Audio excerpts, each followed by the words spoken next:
ఇప్పుడు మన వక్ఫ్ board chairman గారు ఖాదర్ బాషా గారు మాట్లాడతారు. సార్ ఇక్కడ మనకి 14 మసీదులు ఉన్నాయి sir. Second largest population after fisherman. After fisherman తర్వాత మీరే మన ముస్లిమ్స్ వస్తారు. తక్కువ సమయం మాట్లాడని చెప్పేసి కోరుకుంటా ఉన్నాను. గౌరవనీయులు పెద్దలు రీజనల్ కోఆర్డినేటర్ అయిన వైవి సుబ్బారెడ్డి సార్కు, అలాగే స్పీకర్ గారు తమ్మినేని సీతారాం గారికి, మోపిదేవి వెంకటరమణ గారికి, వేణు గారికి, అలాగే చాలామంది ఎమ్మెల్సీస్ ఉన్నారు. అందరికీ ఇక్కడ వచ్చిన బీసీ ఎస్సీ ఎస్టీ మైనారిటీ సోదరులకు అస్సలాము అలైకుం రహమతుల్లాహి వబర్కాతు. ముఖ్యంగా గత ప్రభుత్వంతో తెలుగుదేశం ప్రభుత్వంలో బీసీ ఎస్సీ ఎస్టీ మైనారిటీలు స్థితిగతులు ఎలా ఉన్నాయి, ఈ ప్రభుత్వంలో బీసీ ఎస్టీ మైనారిటీల స్థితిగతులు ఎలా ఉన్నాయో ఒక్కసారి ఆలోచించమని చెప్పి మీకంతా కోరుకుంటా. చంద్రబాబు నాయుడు ఎప్పుడు అంటాడు ఆయన నైజమేమి, అందరూ బాగుండకూడదు, అందులో నేనుండకూడదు అని చెప్పి ఆలోచించే నీచుడు ఎవరంటే ఆడే చంద్రబాబు నాయుడు అని చెప్పి చెప్తానా నేను. కానీ మన జగనన్న అందరూ బాగుండాలి, దానిలో నేను ఉండాలి, నేను ఉండకపోయినా కానీ అందరూ బాగుండాలని కోరుకునేవాడు ఎవరంటే అదే మన జగనన్న అని చెప్పి మేము కదా తెలుపుకుంటా అంట. ఇంకో పుత్రరత్నం ఆ పప్పు అంట. మొన్న వాళ్ళని ఆయన అరెస్ట్ చేస్తే స్కిల్ స్కామ్లో క్లియర్గా తెలిసింది. ఒక మాట ఇంకోండి, ఈయనేమంటాడంటే మాటికి చిన్న పాల వ్యాపారం చేస్తున్నాడు చంద్రబాబు. నాకు 1,00,000 కోట్లు ఉన్నాయట. మీ తాతవే 1,00,000 కోట్లది, మీ నాయనకు 2 ఎకరాల బాబు ఉండేది, నీకు 1,00,000 కోట్లు ఎట్లా వచ్చినాయని చెప్పి అందరిని అడుగుతాడా. క్లియర్గా చెప్తున్నాడు చంద్రబాబు నాయుడు. అటువంటిది వాళ్ళ నాయన్ని అరెస్ట్ చేస్తే జైలు దగ్గర పోయి నేను ఢిల్లీకి పోతాడా, ఢిల్లీకి పోయి మొత్తం అందరినీ కలిసి నేను మా నాయన్ని విడిపిస్తా అని చెప్పి పోయినోడు 52 రోజులు అసలు మన విజయవాడకే రాలేదు. ఏం భయపడిపోయి ఒక రూమ్లో దాక్కున్నాడు. ఈడ మన సీఎం క్యాండిడేట్ అని చెప్పి మీకంతా అడుగుతానా నేను. మాట్లాడేకే రాదు ఆ పిచ్చోడు.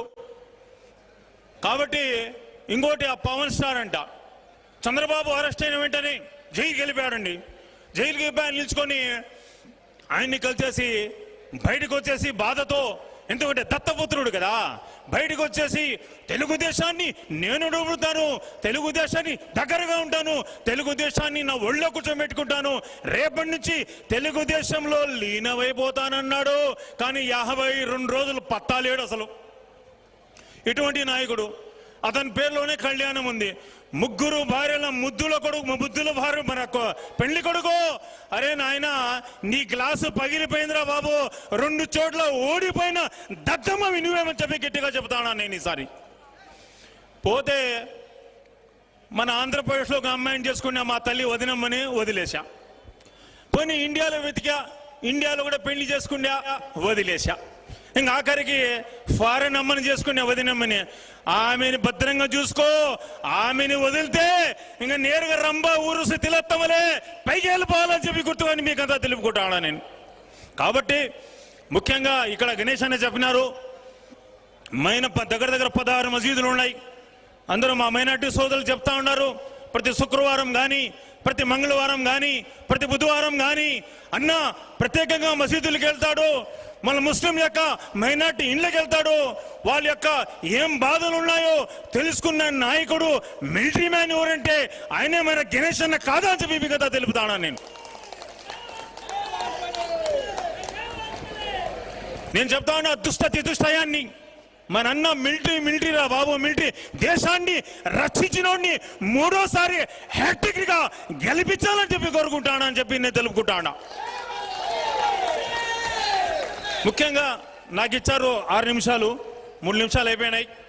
మా జగనన్న మైనార్టీస్ కోసం ఏమి ఇచ్చాడు, నేను మైనార్టీ ప్రెసిడెంట్ కూడా ఒక మాట మీకు తెలుపుకుంటా అన్నా.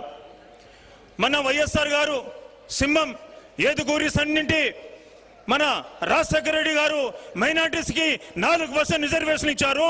ఎంతో మంది డాక్టర్లుగా, ఎంతో మంది ఇంజనీర్లుగా, ఎంతో మంది బయట స్థిరపడి ఆ 4% రిజర్వేషన్లతో తన తండ్రితో సుఖంగా ఉన్నారంటే ఆ దివంగత నేత రాజశేఖర రెడ్డి గారు చలవే అని చెప్పి మీ కథ తెలుపుకుంటా అన్న. ఆయన ఒక మాట అన్నారు, మన జగనన్న మా నాన్న ఒక అడుగు వేస్తే నేను 2 అడుగులు ముందుకు వేస్తా అన్నాడు. మాకు రాజకీయంగా అస్థిరత ఉన్నింది, కానీ జగనన్న సీఎం అయిన వెంటనే ఒక డిప్యూటీ సీఎంగా, సీఎం తర్వాత ఎవరు అంటే ఆ డిప్యూటీ సీఎం అని ఒక దగ్గర 4 ఎమ్మెల్యేలుగా, 4 ఎమ్మెల్సీలుగా, మేయర్లు, చైర్మన్లు, డిప్యూటీ మేయర్లు, సర్పంచులు, ఇష్టం వచ్చిన పోస్టులు, 11 మంది స్టేట్ చైర్మన్లు, అందులో 4 క్యాబినెట్లు హోదాలు ఇచ్చిన జగనత మన జగనన్నదే కాదా అని మనం గట్టిగా అడుగుతున్నాను. పోతే జగనన్న మాకు 5-6 వాగ్దానాలు చేశాడు మేనిఫెస్టోలో. ఏమన్నాడు? ఫస్ట్ నేను అడిగాడు ఏం చేస్తున్నారు ఈ వాగ్దానాలు? నేను చెప్పాను, జగన్ సార్ 50,000 ఎట్లా పెళ్లి అవుతుంది మా ముస్లిం అమ్మ చెక్కలకి, అమ్మ చెల్లెలకి జగనన్న అన్నాడు 50,000 నుంచి ₹1,00,000 చేస్తానన్నాడు. ఆ ₹1,00,000 చేశాడు కాబట్టి అందుకోసమే మా నమ్మకం నువ్వే జగనన్న అని చెప్పి గట్టిగా తెలుపుకుంటాడా. పోతే మసీదులకు వచ్చాడు, మసీదులు చూశాడు, నా పక్కనే నమాజ్ చేశాడు. ఫస్ట్ టైం చేసి అన్నాడు, ఇమాములకి ఎంత సాలరీ ఇస్తున్నా తెలుగుదేశం అన్నాడు. ఇమాములకి 5,000, మోజులకి 3,000 ఇస్తున్నాను సార్. ఎందుకంటే మా ఇమాములు పాపము మొత్తం యొక్క నమాజ్ చేస్తారు, అంత బుద్ధి వచనాలు చెప్తారు కాబట్టి శాలరీలు పెంచాలి సార్ అంటే ఇమీడియట్ గా అన్నాడు, మౌజులకి 3,000 నుంచి 5,000 చేస్తా, ఇమాములకి 5,000 నుంచి 10,000 చేస్తా. అందుకోసమే మా నమ్మకం నువ్వే జగనన్న అని చెప్పి చెప్తానా నేను. పోతే ఇంకోటి, వక్ఫ్ బోర్డుని బాగా చేస్తా, వక్ఫ్ యొక్క ఆస్తులను పరీక్షిస్తా అంటే నాలంటి వాడిని వక్ఫ్ బోర్డు చైర్మన్ చేశారు. దేవుని సాక్షిగా, అల్లా సాక్షిగా సారే ముసల్మానో కు మే कहता हूं, ₹1 కూడా జీతం తీసుకోలేదని చెప్పి నేను దగ్గర మీకంతా తెలుపుకుంటానా. వచ్చిన కరెంట్ ని కనీసం 5 రోజులని క్లియర్ చేసిన నా ఘనత నాదని చెప్పి నాట్ల వాడిని చైర్మన్ ఇచ్చినందుకు, అందుకోసమే నీ నమ్మకం జగనన్న అని చెప్పి మేము గట్టిగా తెలుపుతా ఉన్నాను. పోతే హజ్ యాత్ర గురించి నేను ఆర్థిక సహాయం చేస్తా అన్నాడు.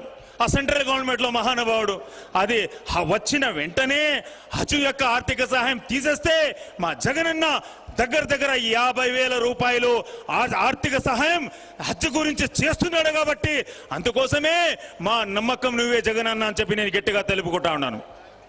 పోతే మా కళ ఉన్నిందండి సార్, సుబ్బారెడ్డి సార్ చెప్తాడా, ఎన్నో సంవత్సరాల మా కళ ఉన్నింది. ఏం కళ అంటే ఎస్సీ ఎస్టీ మాదిరిగా మాకు కూడా ఒక సప్లాన్ అడిగాం సార్. సప్లాన్ అడిగితే జగనన్న ఇమీడియట్ గా రియాక్ట్ అయిపోయి వచ్చిన వెంటనే, ఎందుకంటే మీకు అంతా తెలుసు 3 సంవత్సరాలు దగ్గర 2.5 సంవత్సరాలు కరోనాలో ఇండియా కానీ, వరల్డ్ కానీ, పిఎంలు కానీ, సీఎంలు కానీ ఎవరు కూడా మన సంస్కరణలు చేయకపోతే ఒకే ఒక్క రాజులకు రారాజు ఆ జగన్మోహన్ రెడ్డి అన్న దగ్గర ఆ కరోనాలో కూడా సంక్షేమాలు అందించిన చరిత్ర మన జగనన్నదే కదా అని చెప్పి మీకు అంతా తెలుపుతా ఉన్నాను. ముఖ్యంగా అది అయిన వెంటనే జగనన్న మాకు సప్లాన్ ఇచ్చాడండి. అందుకోసమే మా నమ్మకం నువ్వే జగనన్న అని చెప్పి గట్టిగా తెలుపుకుంటా ఉన్నాను నేను. మనకు సప్లాన్ ఇచ్చారు, ఆ ముస్లిం సోదరులు గమనించాలని చెప్పి మీకు ఎంతో కోరుకుంటాను. కాబట్టి ముఖ్యంగా మీకు ఒకే మాట చెప్పదలుచుకున్నాను, ఈ దుష్ట చతుష్టయం అనేది అసలు ఒక దేశానికి ఒకే రాజు ఉంటాడయ్యా. ఈ నలుగురు కొట్లాడుకుంటే నలుగురు దుష్ట చతుష్టయాలే, నలుగురు తోడేళ్లే. ఇప్పుడంతా నలుగురు ఏకమైపోతా ఉన్నారు. ఇంతకుముందు ఇష్టం వచ్చిన తిట్టుకున్నోళ్ళంతా ఏకమైపోతా ఉంటారు. ఏకమైపోయి ఇప్పుడు చెప్తా ఉన్నారు జగనన్ని ఓడిస్తాం, నౌజుబిల్లా జగనన్ని ఓడిస్తామని చెప్తా ఉన్నారు. అరే 100 మంది నక్కలు వచ్చిన చంద్రబాబు ప్యాకేజ్ స్టార్, 100 మంది నక్కలు వచ్చినా ఒకడే వస్తాదే సింహం, ఆ సింహమే మా జగనన్న అని చెప్పి మిగతా గట్టిగా తెలుపుకుంటూ ముఖ్యంగా सारे उलमा से, सारे भाइयों से सबसे गुजारिश करता हूं, हमारे गणेश अन्ना दिल वाले हैं, मोहब्बत वाले हैं, अल्लाह वाले हैं, ऐसी रहम दिया है हमारे गणेश अन्ना को। सब लोग हैट्रिक डाल के 25,000 वोटर हैं। सारे मुसलमानों से मैं अपील करता हूं, उलमा से अपील करता हूं, बुजुर्गों से अपील करता हूं, हमारे गणेश अन्ना को ये बार थर्ड बार ऐसे हैट्रिक से जिताओ। इंशाअल्लाह मिनिस्टर बन जाना, मिनिस्टर बन जाना, मिनिस्टर बन जाना। शुक्रिया, जज़ाकल्लाह, अल्लाह हाफिज़। ధన్యవాదాలు సార్ కాదర్ బాషా గారు. మీకు ప్రత్యేకంగా ధన్యవాదాలు తెలియజేస్తా ఉన్నాం దక్షిణ నియోజకవర్గం తరపు నుండి.